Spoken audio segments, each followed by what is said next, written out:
Matatagpuan po natin ito sa Mateo 22, talatang una, 1 hanggang 14. Dalawa po yung makikita nyo dyan, NIV, tsaka Magandang Balita, Biblia Tagalog. Lumalabas na ba? At ang babasahin ko ay yung Tagalog. So yung mga sanay dyan mag-English, you can follow the... Sabihin ko yung Tagalog. Mateo 22, 1 hanggang 14. Muling nagsalita sa kanila si Jesus sa pamamagitan ng talinghaga. Sinabi niya, ang kaharian ng langit ay katulad ng isang haring nagdaos ng isang handaan para sa kasal ng kanyang anak na lalaki. Isinugo niya ang kanyang mga lingkod upang tawagin ang mga inanyayahan, ngunit ayaw nilang dumalo. Verse 4, muli siyang nagsugo ng ibang mga lingkod at kanyang pinagbilinan ng ganito. Sabihin ninyo sa mga inanyayahan na nakahanda na ang mga pagkain, kinatay na ang aking mga baka at mga pinatabang guya, at handa na ang lahat. Halina kayo, sino dito ang sanay? Sa kasal sa probinsya, na lahat pinapakain. Na-imagine nyo, yung mga laking probinsya, mga nagbakasyon sa probinsya, dapat lahat pinapakain, di ba? Imagine niyo hari. Hari, ang daming hinanda. Yun ang invitation. That was the second invitation, sabi sa verse 4. Verse 5, ngunit hindi ito pinansin ng mga inanyayahan. Sa halip, pumunta sila sa kani-kanilang lakad. May nagpunta sa kanyang bukid at mayroon namang nag-asikaso ng kanyang negosyo. Sinunggaban naman ng iba ang mga lingkod. Hinamak at pinatay.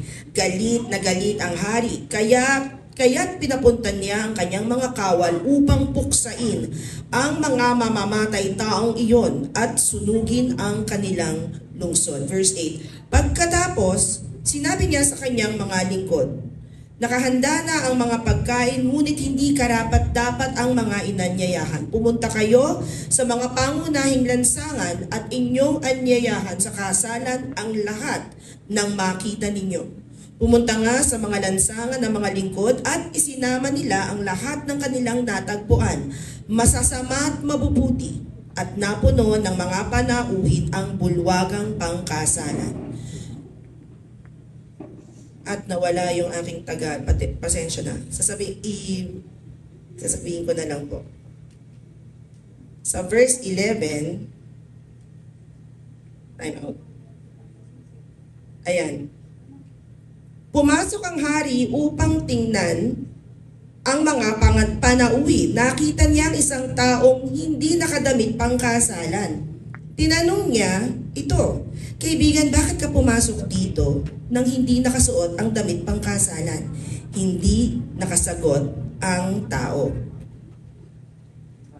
Sa verse 13, kaya't sinabi ng hari sa mga lingkod, talian ninyo ang kanyang kamay at paa at itapon siya sa kadiliman sa labas. Dooy mananangis siya at magngangalit ang kanyang mga ngipin. Pagkatapos nito ay sinabi ni Jesus, marami ang tinatawag, ngunit kakaunti ang pinili. Ang ating pong pag-uusapan ngayon ay ang talinghaga ng piging sa kasal o Parable of the Wedding Feast. Tayo po'y sumandaling yumuko at tayo manalangin. Ama, marami pong salamat. Naramdam po namin ang inyong presensya. Wala po kaming ibang gusto kundi makatagpo ka. Gaya po ng mga nauna sa amin, Lord, na tinawag mo at hinirang. Maraming salamat, Panginoon, dahil gayon din ang pagkakatawag at paghirang mo sa bawat isa. Panginoon, dalangin ko po sa mga oras na ito, walang aantok, walang magugulumihanan, pero Lord, maging klaro ang aming mga puso at isipan, ang aming mga kaluluwa para matanggap lang namin kung ano ang gusto mong sabihin. Itago niyo po ako sa likuran ng inyong krus, Lord. Walang ibang maitatanghal dito ngayon kundi kayo, O Diyos. At ang gusto mong mangyari, Ama, bilang hari ng aming mga puso at hari ng sanlibutan, yun ang mangyari. Salamat, Panginoon. Pinupuri ka na at pinapasalamatan sa gagawin mo ngayon. Sa pangalan ni Jesus, ang lahat ay magsabi ng Amen. Amen. Amen. Sige po, palakpakan natin ang Panginoon. Woo-hoo! Nung Friday po doon sa aming online po na worship and intercession at saka mentoring, ginamit ko pong topic yung bridal fire. I just sense in my heart that this season, itong mga panahon na ito, umaarya ang pagkilos ng Lord. Parang last year pa ata sinasabi ng Lord, work. Laging may lundo, laging may ganong pasaring ang Panginoon. Pagdating sa pagpe-pray ko na may work na gagawin ang church. Surprise! Sino ba yung kausap ko? Parang 2 weeks ago, nung sa soaking, no, sa praise team. Di hamak na maraming nangyayari ngayon sa church. And we like that because ito ay pananda, kasi may growth yung work natin nagpo-produce ng growth. Growth na alam mong si Lord lang ang nagpapasimuno, si Lord lang ang pwedeng maggawa, pero ginagamit niya tayo. Sinong ina-acknowledge yun? Sino ba naman tayo, pero si Lord ginagamit tayo, ang salita natin, ang pakikipag-usap natin sa iba, ang pag-abot ng mga kaluluwa, at may nangyayari. Pakisabi sa katabi mo, may nangyayari. Mga kapatid, sa mga lalaki, na baka hindi ito maintindihan, pero I hope you get this, sa mga bride, sino dito mga kinasal na? Ibang usapan yung pagiging bride. Diba, jowa muna, girlfriend, tapos engaged to be married, tapos kasal. Yung period na yon na bago kayo nag-I do na, sige, kakasal, yung engagement ba? Tsaka yung time na kinasal, yun yung tinatawag na bridal season. Okay? Yung tinatawag na bridal season. So, maikling panahon lang ito na, yung mga single, tandaan nyo to, yung babae at lalaki syempre, naghahanda para sila ay mag-isang dibdib. Ibig sabihin, yung preparations, umaatikabo. Nakikita po ba ninyo? Dahil tayo, bilang iglesia, tayo ay body of Christ, tayo ay bride of Christ. So meron tayong paghahanda na hindi petics, na laging the best dapat, pero dapat maganda ka pa rin. Nakukuha niya, di ba? Naalala ko noon yung mga expedition namin ni tatay, kasi biglang una sabi namin 100 guests lang. Wait, hindi kami 100.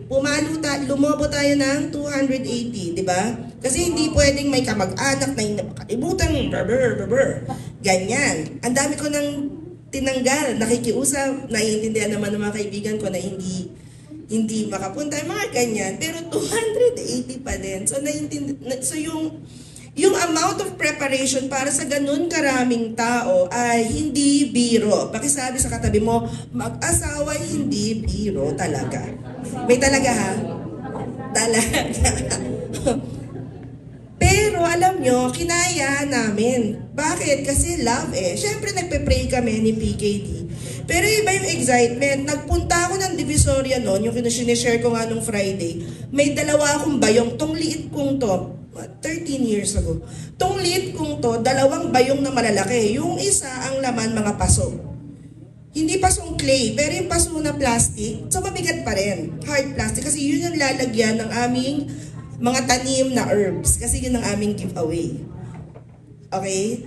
Nadadalin ko sa Kabuyaw, Laguna, kasi nandun yung farm na ang nagpapatakbo yung ninang namin. Dito sa kabila, ang daladala ko naman, ilang kilo, mga 12 kilo ng mga bato.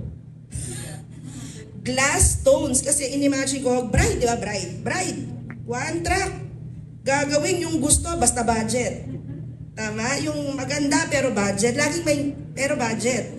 Gusto yung yung dadaanan ko, kumikislap. Hindi ba uso nun yung di ba? Yung ginagawa ng mga wedding organizers ngayon na parang silver na kumikintab. Hindi pa uso yun Pero nga ako, inisip ko, bride ako, gusto ko kumikinang, gusto ko, ganyan.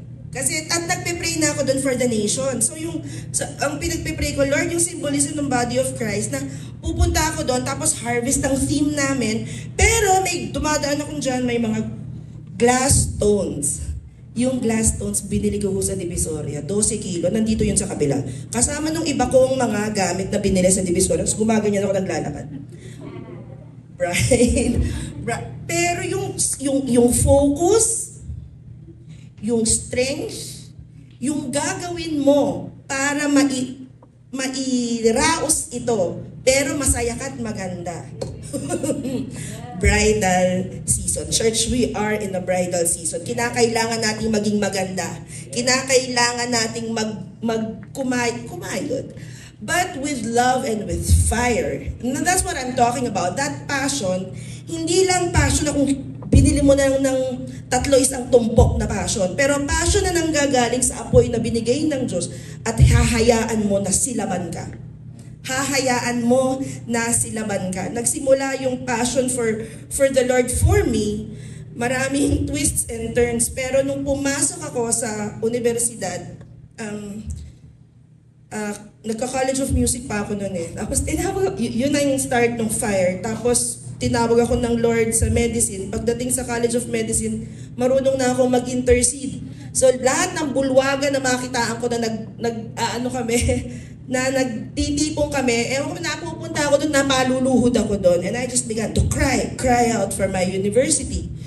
Fast forward, there are more of us praying and talagang going out and doctors going into missions. Fire. All of this is because of fire. Hindi glory to me, pero I am thankful that I am part of that movement. Na hanggang ngayon, hindi namamatay yung apoy na yon. So we're not talking about just University of the Philippines. Doon po ako galing sa Manila. Pero pinag-uusapan natin iba't ibang mga pamantasan. Iba't ibang mga bayan na inaabot ng mga doktor na to, tapos tinatanim ang mga sarili nila doon. Mga kapatid, there is a move right now. And gusto natin maging parte tayo nito. Bakit? Kasi darating na si Jesus. Ang paghahanda natin para sa kasal na magiging kasama na natin si Jesus, maraming matagalan na preparasyon, ngunit mas marami rin ang mga kaganapan kapag malapit na ang kasalan. Pansin niyo yun? Di ba nagsisimula kayo, guest list lang. Tapos kapag malapit na yung target date, ano na nangyayari sa mga bride na ang mga kamag-anak ng bride, di ba lahat yan kumikilos? Lalo na sa Pilipinas, lahat kumikilos. At dito, sa binasa natin, masyadong obvious yung talinghaga kung titingnan ninyo yung Matthew 22, lalo na yung verse 1. Dapat gets na natin. Yung kaharian daw ng langit, si Jesus ang nagkwento, ay tungkol daw sa isang hari na naghahanda ng wedding banquet o piging sa kasal para sa kanyang anak na lalaki. Masyadong obvious. Kuha natin, si God yung hari, tapos yung anak niyang lalaki, sino? Diba? Hindi naman masyadong kailangan mag-dig, diba? Gets na natin kung ano yun eh. So, napupulutan ng napakaraming aral itong parable of the wedding feast. Pero gusto ko lamang po tayong pwede nyo pag-usapan sa mga RG ninyo after this. Pero gusto ko lang ituon ng ating pansin dito sa 3 sections na ito. Number 1, tingnan natin yung mga dumalo. Ang unang kailangan nating intindihin dito, bago ka maging guest, bago ka makapasok doon sa wedding feast, kailangan mo ng invitation. Sino sa inyo ang in-invite na sumama sa church, tapos doon kayo na born again? Meron? Thank you. Yan. Sino sa inyo yung lumaki na sa church kasi meron kayong kamag-anak na nagsabi sa inyo, tara mag-church tayo? Let's go, David Joshua, yung mga second generation, third generation na mga Kristiyano. Pero di ba, kahit ano ang pinanggalingan ng imbitasyon, meron. Tama? Kasi hindi ka naman pwedeng pumasok doon sa palasyo, hindi ka pwedeng ma-invite sa wedding feast, sa wedding party, nang hindi ka ini-invite. Tama? Ang unang inimbitahan ay yung iilan. Kung babalikan po ninyo yung Matthew 22. Ang unang inimbitahan, iilan. Tinignan ko po sa Google, paano ba ang ancient Rome? Kasi inisip ko yung konteksto nung kwento ni Jesus, nung kultura nila. May wedding invitation na dati pa.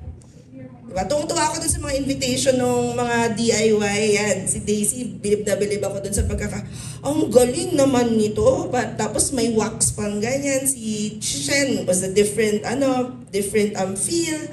You know, iba-iba yung itsura. Dati po noong ancient Roman times, meron na rin daw. Nakalagay lang sa scroll. Tapos merong imprenta ng wax, tapos hand-delivered. Special. Special yung mga binigyan ng invitation according to the parable. At alam natin na sa konteksto ng kwentong ito yung bansang Israel. Inalagaan, grabe pinuntahan sa bahay, binigyan ng scroll. Tapos nakalagay doon yung invitation kasi may lengguwahe na sila noon eh. Pero anong sinabi nung parable, sabi ni Jesus? Hindi sila pumunta, ayaw nila. Pero pagkatapos nun, may inimbitahan pang iba. Pero hindi na siya nakascroll. Ang instructions ay mag-follow up. Kausapin, handa na po lahat. Pero kanya-kanya ng excuses. Right? Pagkatapos nun, may invitation ulit, pero ang instructions na nung hari, dun sa mga hindi napatay na servants, ay punta kayo dun sa mga street corners. Bakit street corners? Kasi kitang-kita. Tapos mag-announce, mayroong kasal. So, hindi na siya ganun ka-special na hand-delivered na message, but it was an invitation all the same.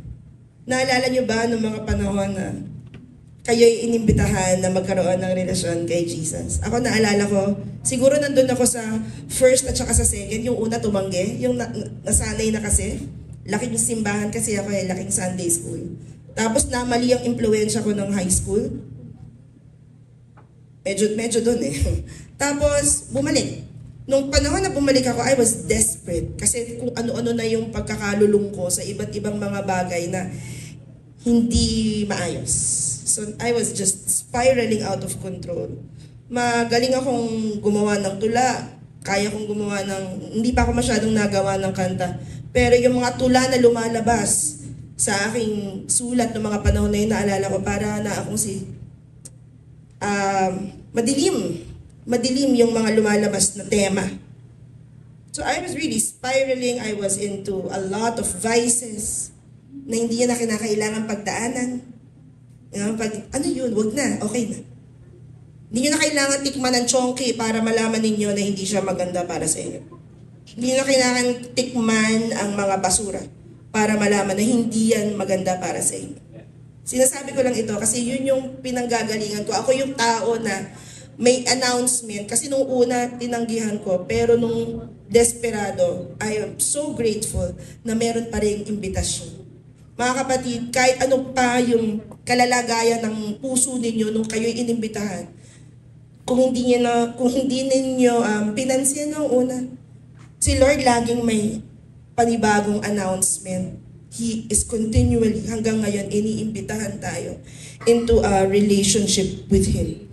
Ang imbitasyon na hindi lamang para sa iilan, ngunit para sa lahat.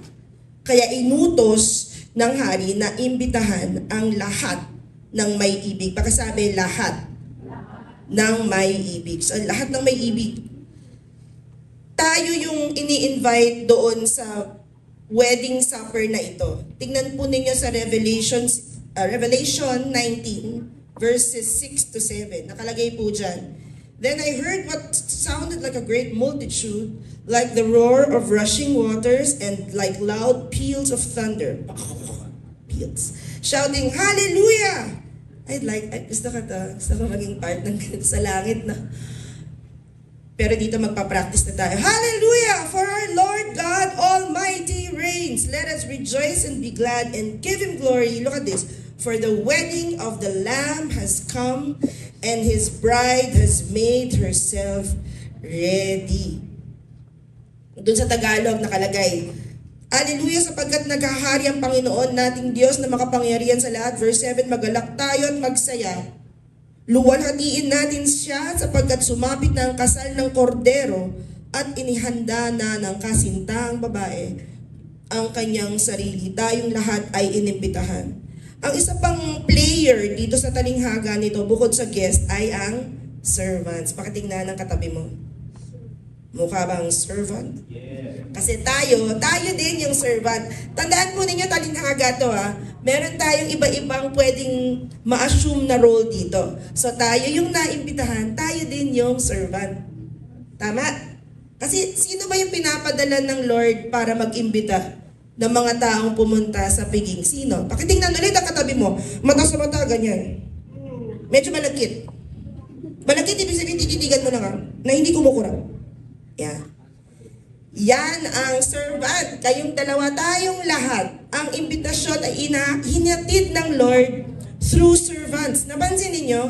Iba-iba nga yung nangyari sa servant eh. Kinancel. Hindi pinakinggan. Yung iba nga pinatay pa. Tapos yung iba inutusan na parang paulit-ulit utos. Sino dito ang buhay pa hanggang ngayon? Ibig sabihin tayo yung mga lingkod na may tungkulin na ganito. Kahit ano pang itsura ng imbitasyon, napansin niyo iba-ibang uri ng imbitasyon. Iba special na special. May pinapagayan naman, di ba? Special na special. Kung meron kayong mga taong kailangan nila ma-feel ang special treatment. You know, sabi ni Paul, I become all things to all men so that I may save some of them. Let us be that to a lost and dying world. Kung kailangan mo mag-share sa teacher mo, pero student ka, anong dapat mong gawin? Bukod sa magsalita, di ba dapat good grades? Ewan ko sa inyo. Mahirap ata makinig ang teacher kapag pasawa yan student. Tama ba?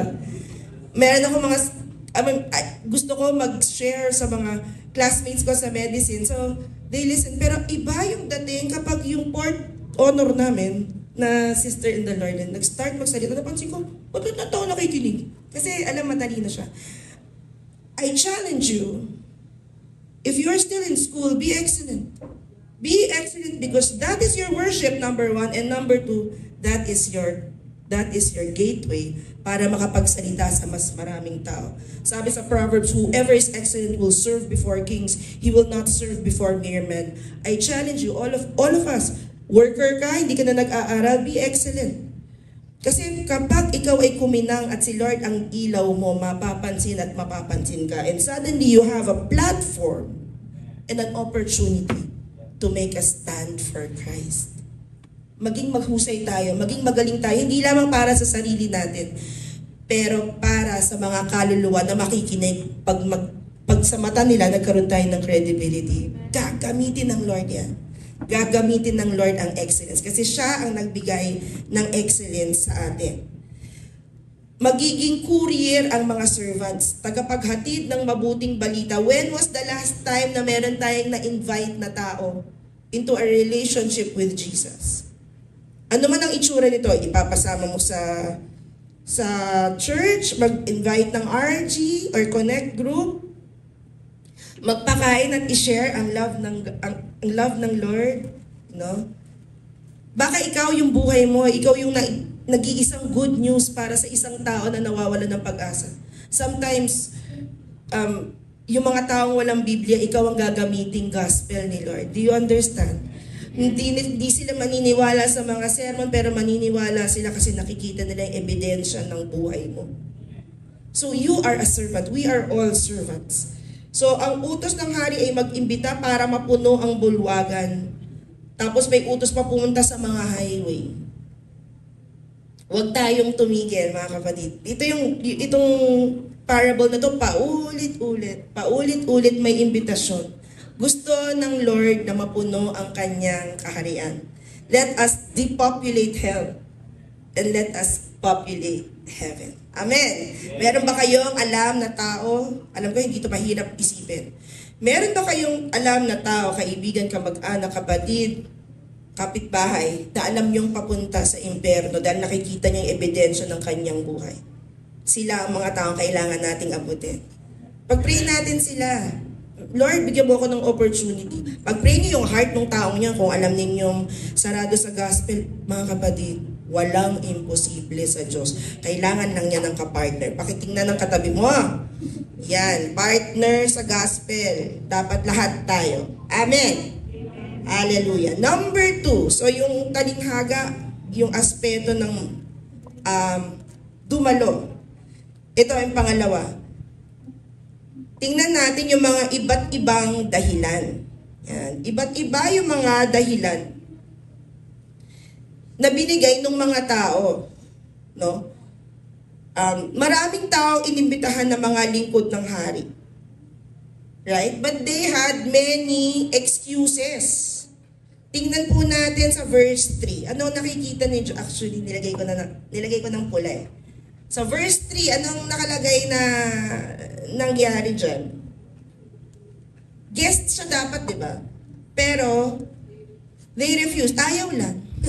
Ayaw lang niya. Ano ba yung mga ibang dahilan? Ay, sa susunod na verse.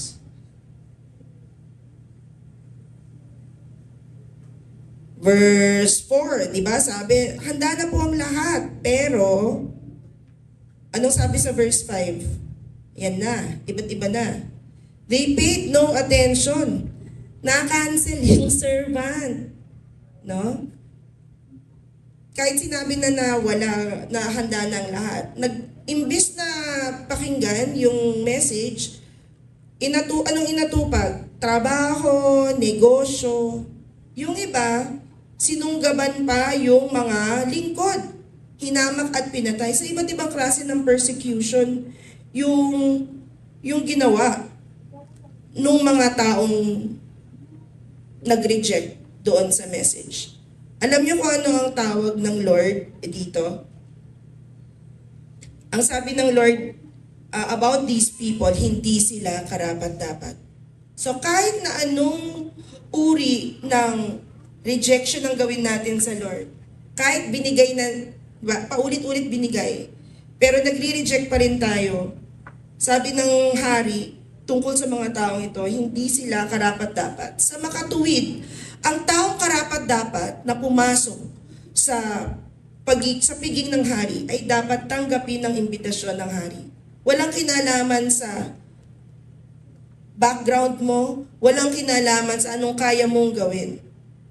Pero magiging karapat-dapat tayo kapag tinanggap natin yung invitation ni God, because it's all by grace that we have been saved through faith. Sabi sa Ephesians 2 verse 8. Grasya ng Diyos, biyaya ng Diyos, wala tayong pwedeng ipagmayabang.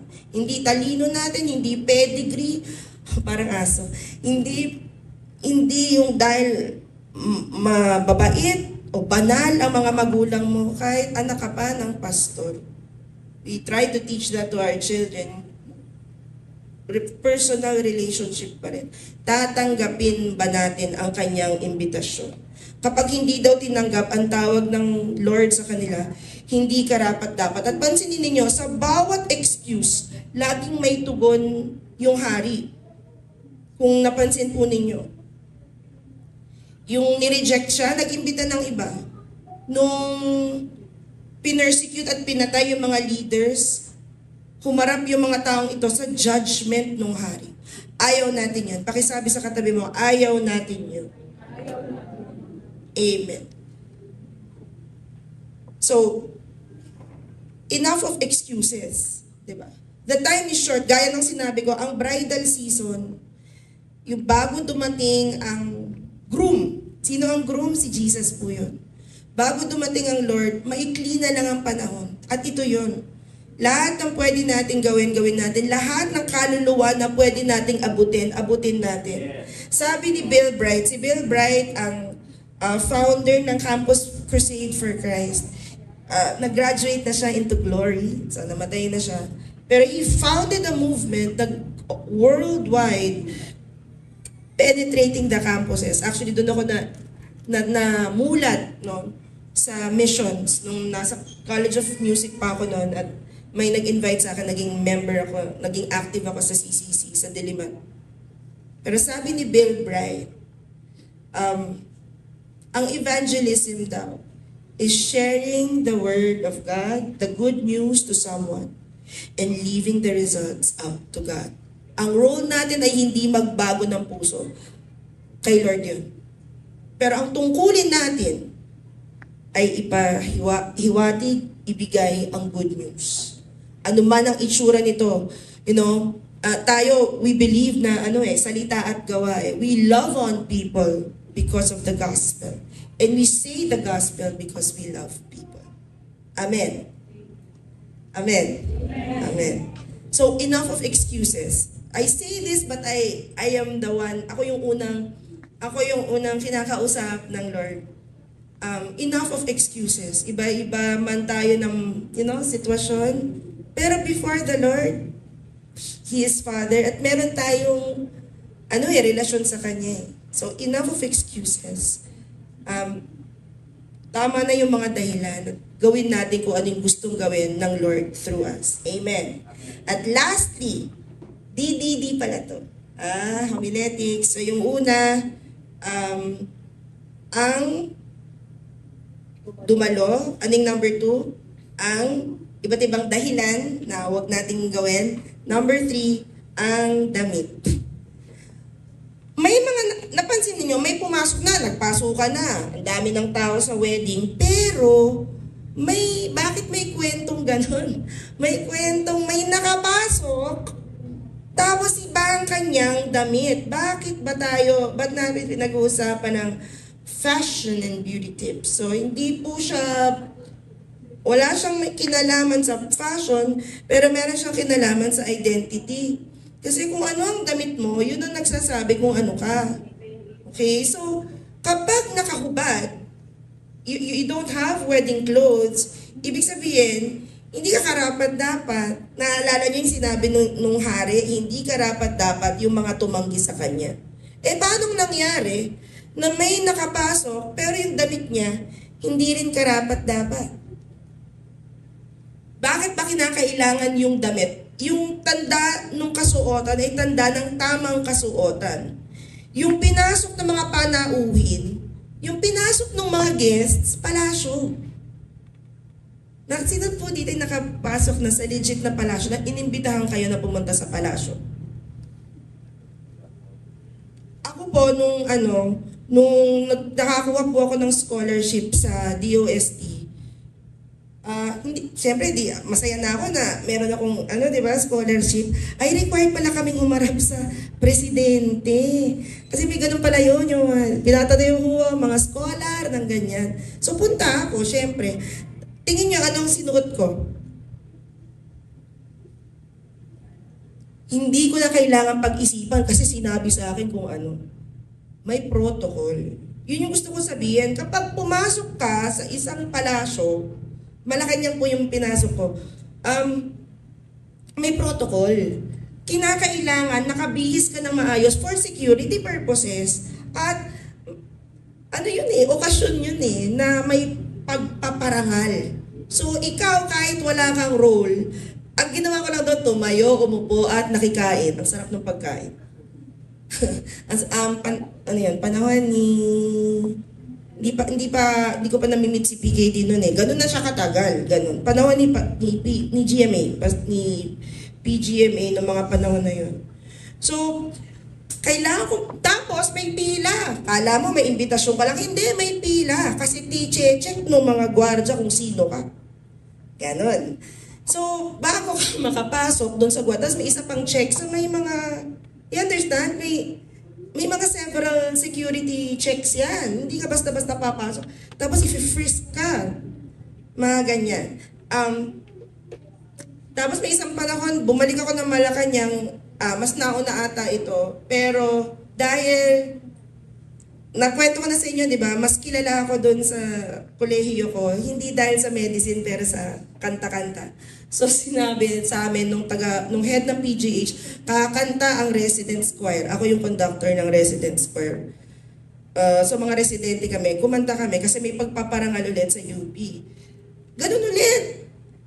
Yung ginamit ko naman, kasya pa ako doon yung pinang-graduate ko, yung barong, yung pinakatatago mo ba, ilalabas mo, sisiguraduhin mong hindi amoy amag, kung hindi papalaba mo, tapos paplansyahin, yung may gaw-gaw pa. Paghahanda kasi papasok ka sa palasyo. Mga kapatid, naiintindihan ninyo kung bakit nung nasita, walang masabi yung tao. Wala siyang masabi. Kasi yung wedding clothes ay symbolism ng tamang kasuotan. Ito ay tanda ng paghahanda at tanda ng pagpapahalaga. Papasok ka sa presensya ng hari. Anong suot mo? Kaya nung nasita, wala siyang masabi. Hindi ko alam ang dahilan kung paano siya nakapasok, but ang feel ko lang, dahil nga doon sa kinuwento ko sa inyo na may mga checks, di ba? Ang tingin ko, hinubad niya nung nandun na siya sa loob. So it was tinanggal. Ang gusto ko lang pong sabihin, hindi porket nandito tayo na we say we're Christians. Mga kapatid, we need to remain, manatili sa Panginoon. Huwag nating hubarin. Kasi binigay na nga eh. Nung tayo sumunod kay Jesus, sobrang binigyan tayo ng grace. Yung identity, binigay na ng Lord sa atin. Oo, may mahirap pa rin. Sino ba dito ang hindi nahihirapan? Magpapapray ako sa inyo. Di ba lahat tayo may mga pagsubok? Di ba lahat tayo may temptation pa rin na magkasala? O ako lang? Di ba lahat tayo? Pero iba kapag kasama mo ang Diyos. Iba kapag si Jesus ang nangunguna sa'yo. Oo, mahirap, pero may tagumpay. Kasi sa pagkapit mo sa Lord, patunayan ng Diyos sa inyo na siya ay tapat. Amen. Hallelujah. Palakpakan po natin ang Panginoon. Hallelujah.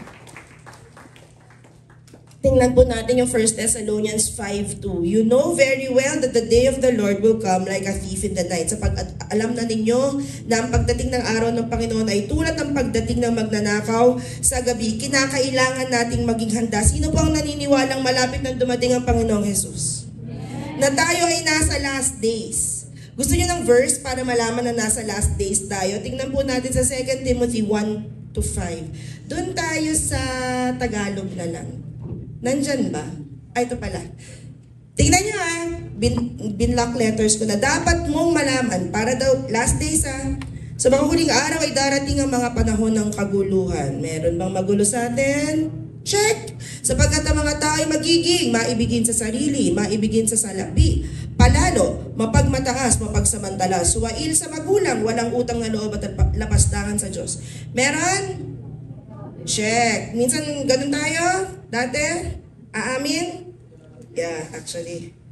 Verse 3, sila ay magiging walang pagmamahal sa kapwa, walang habag, mapanirang puri, walang pagpipigil sa sarili, barahas at walang pagpapahalaga sa mabuti.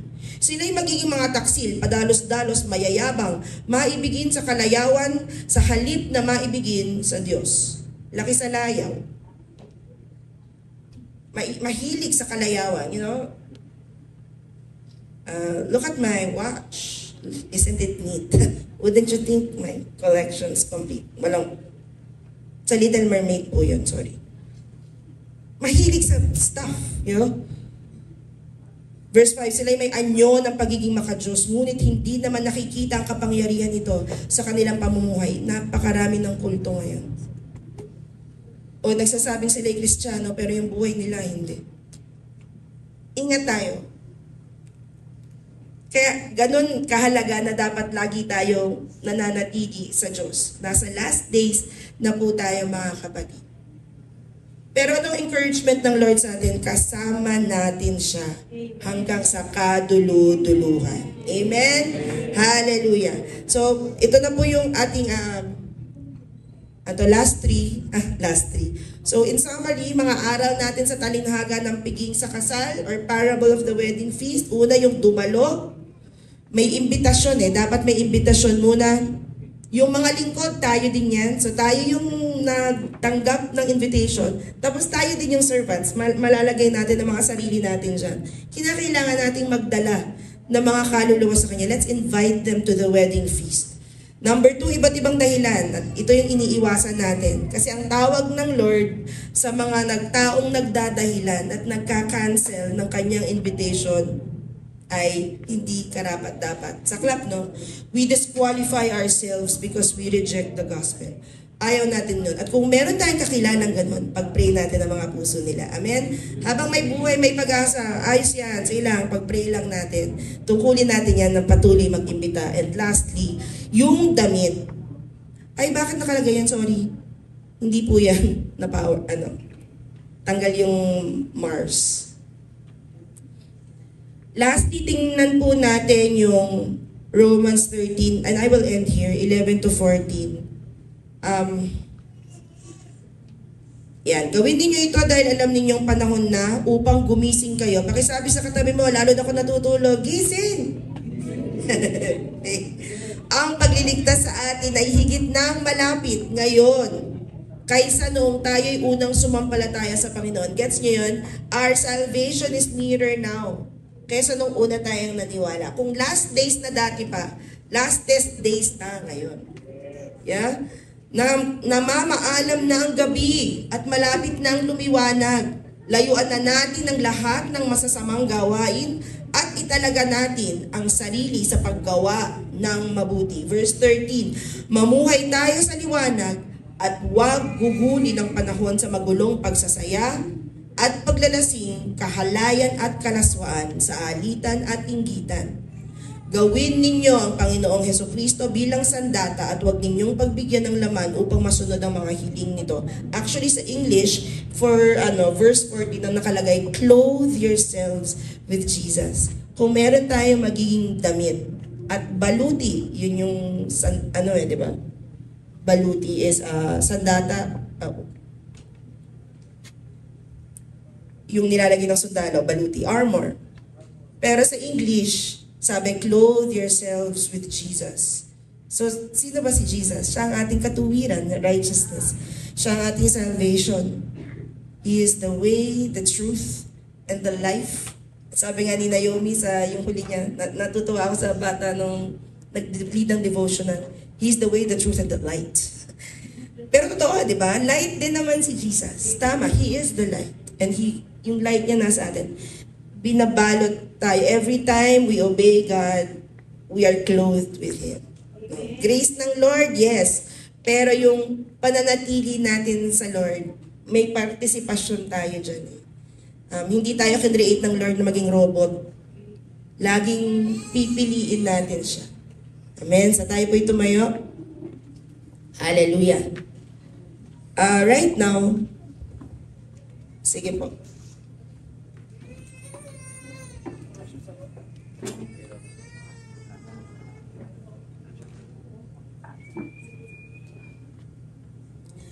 Gusto ko lang po, once again, lapit po tayo sa Panginoon. And let's just declare our hunger for Him. Alam ko lahat po sa atin dito ay naimbitahan na at tumugon sa imbitasyon na maging part of the wedding feast.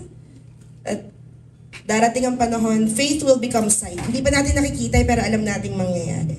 At darating ang panahon, lahat tayo nandun sa table. Ang tanong, meron pa bang mga tao na kakilala kayo ngayon na kailangan makasama rin? Can we just come to the Lord right now and pray for them? At ikaw, pray natin ang mga sarili natin na maging handa tayo na ibigay itong salitang ito, yung imbitasyon. Patuloy lang tayong mag-imbita. Patuloy tayong mag-aruga ng mga tao para sila din matuto ring mag-imbita ng iba. This is our call. Kung tapos na if everything about Christian life is just to accept Him as Lord and Savior, bakit pa tayo nandito? Bakit hindi na lang dumiretso tayo ng langit? Kasi marami pa ang kailangan makakilala sa Kanya. The gospel is too good para manatili lang sa mga puso natin. Kung meron kang mga kilala na mga kapatid, kamag-anak, kaklase, na hindi pa kilala ang Lord or nire-reject for whatever reason, pero nandyan pa rin sila, hindi pa sila patay. Mga kapatid, we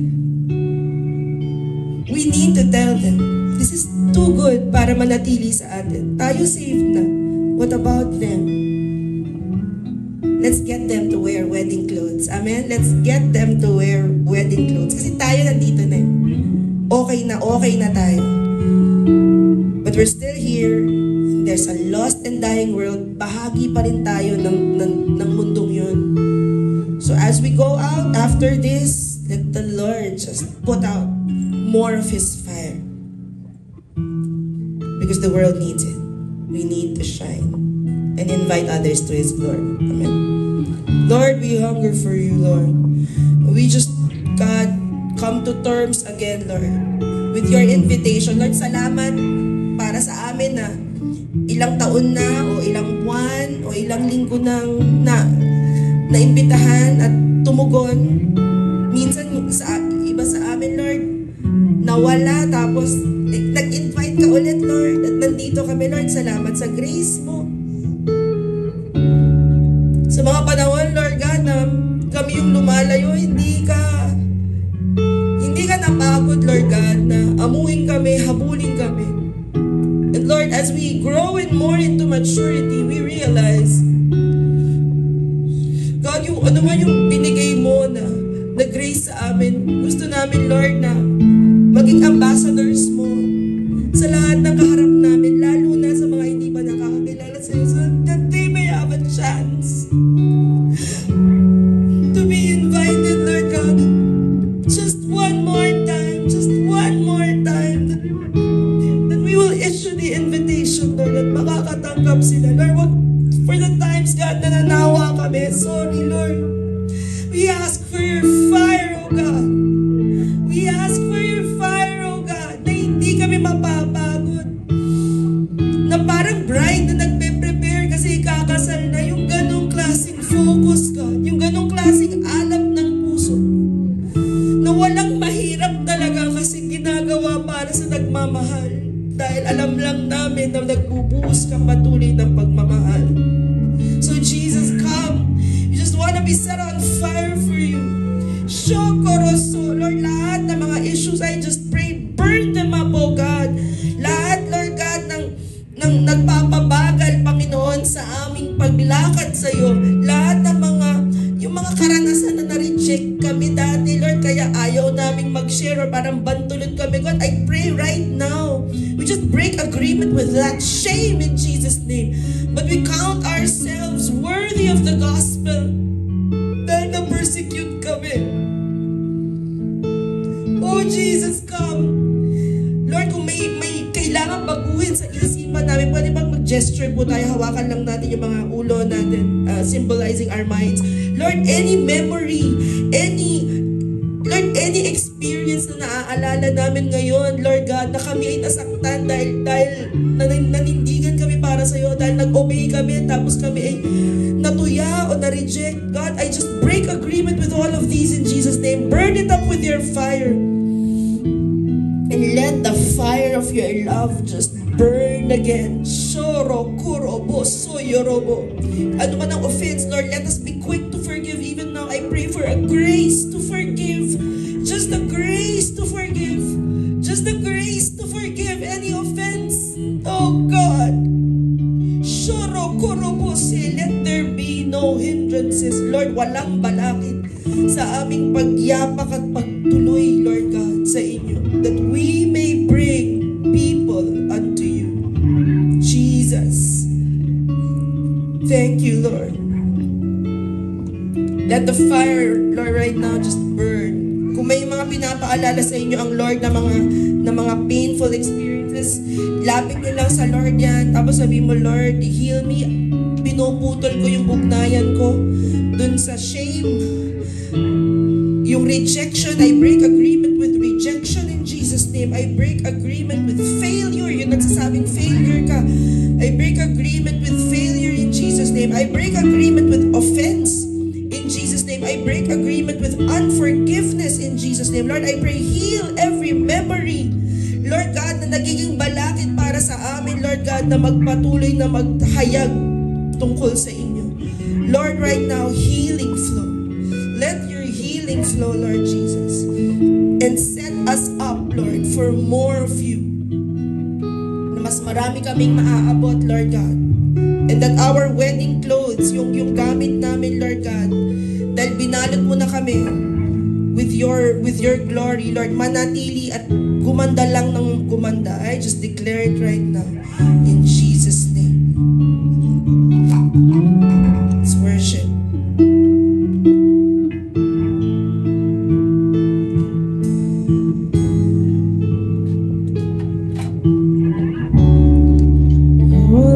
For the moments where I'm still in your presence, all noise dies down. Lord, would speak to me now. You have all my attention. I will linger and listen. I can't miss a thing. 'Cause Lord, I know my heart wants more of you. My heart wants something new, so I surrender all. All I want is to live within your love. It's our prayer, Lord. Be undone by who you are. My desire is to know you deeper. Lord, I will open up again, throw my fears into the wind. I am desperate for a touch of heaven. Oh,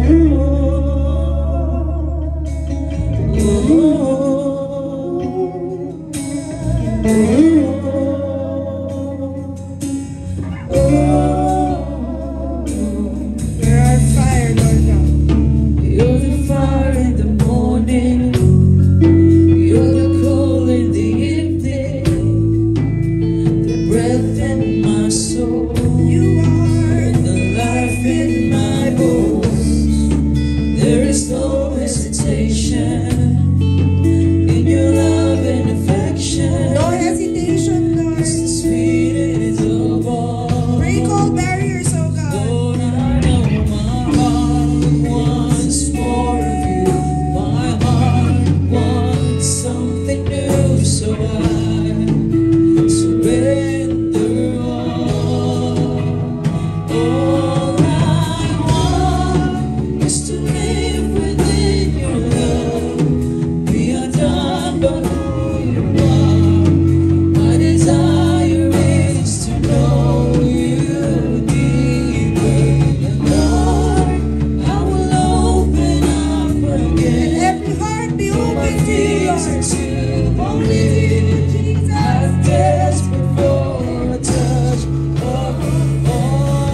who you are.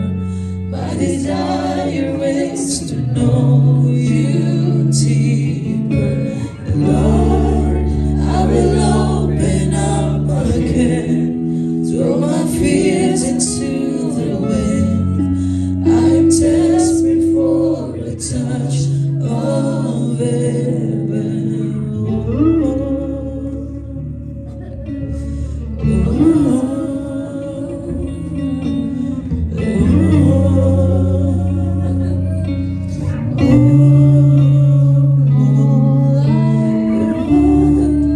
Is to live within your love, being done by who you are. My desire is to know you deeper. Lord, I will open up again, throw my fears into the wind. I'm desperate for a touch of heaven. My heart to you. I open up my heart to you now. So do what only you can. Jesus, have your way in me now. I open up my heart to you. I open up my heart to you now. So do what only you can.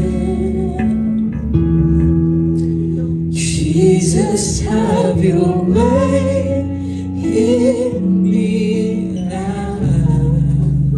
I open up my heart to you now. I open up my heart to you now. So do what only you can. Jesus, have your way in me now. Open up my heart.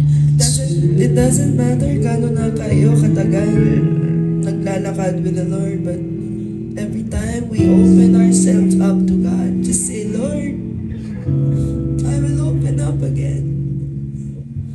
Cast my fears into the wind. I open up my heart to you now. So do what only you can do, God. Have your way.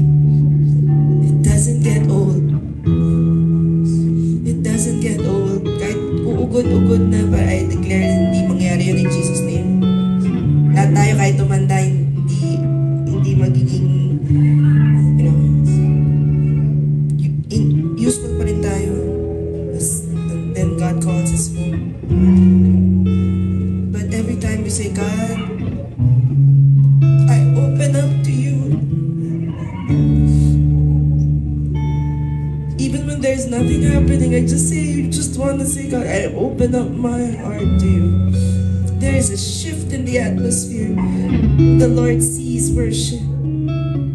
It's never in the form, but wala siya sa forma, lagi siyang nasa puso.